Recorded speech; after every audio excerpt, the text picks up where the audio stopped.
comment entretenir et améliorer notre circulation sanguine. Donc, en fait, en énergétique traditionnelle chinoise, en Tao, le sang fait partie de l'ensemble des liquides.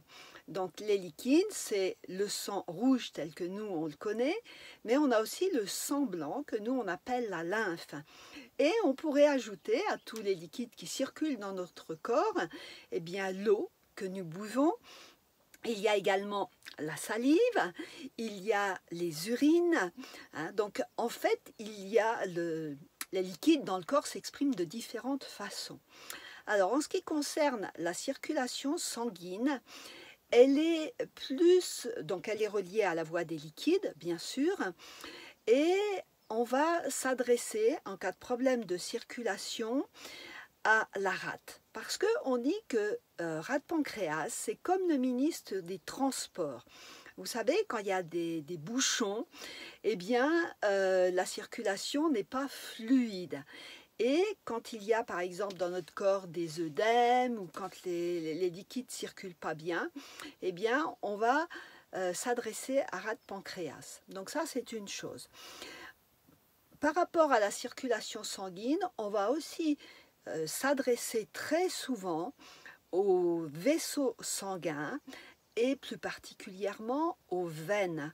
On parle de la circulation veineuse, on parle du retour veineux, parce que en fait, dans les artères, le sang il est propulsé par le cœur. Donc le cœur donne le mouvement. Mais par contre, pour le retour veineux, eh bien, c'est à l'intérieur des veines, vous savez, il y a comme des petits clapets, et donc le sang, il remonte, il passe un clapet qui empêche le sang de redescendre ou de retourner vers les cellules. Et donc la qualité de la membrane veineuse et de ces clapets est très importante. Et on dit que cela va dépendre, entre autres, de l'énergie des poumons. C'est-à-dire ce sont les poumons qui vont retenir, qui vont donner la force aussi aux vaisseaux sanguins. Alors après, ça dépend aussi de la qualité du sang. Évidemment, il y a des sangs qui sont plus fluides, d'autres qui sont plus épais. Ça aussi, ça dépend de chacune des personnes, de chacun d'entre nous. Alors, la première chose pour améliorer notre circulation sanguine, eh bien, ça va être les automassages, notamment au niveau des jambes, pour faire remonter, pour aider à remonter. Donc je vous ai parlé de la rate, je vous ai parlé du 3 foyers qui commande la voie des liquides, du cœur qui donne la force de propulsion.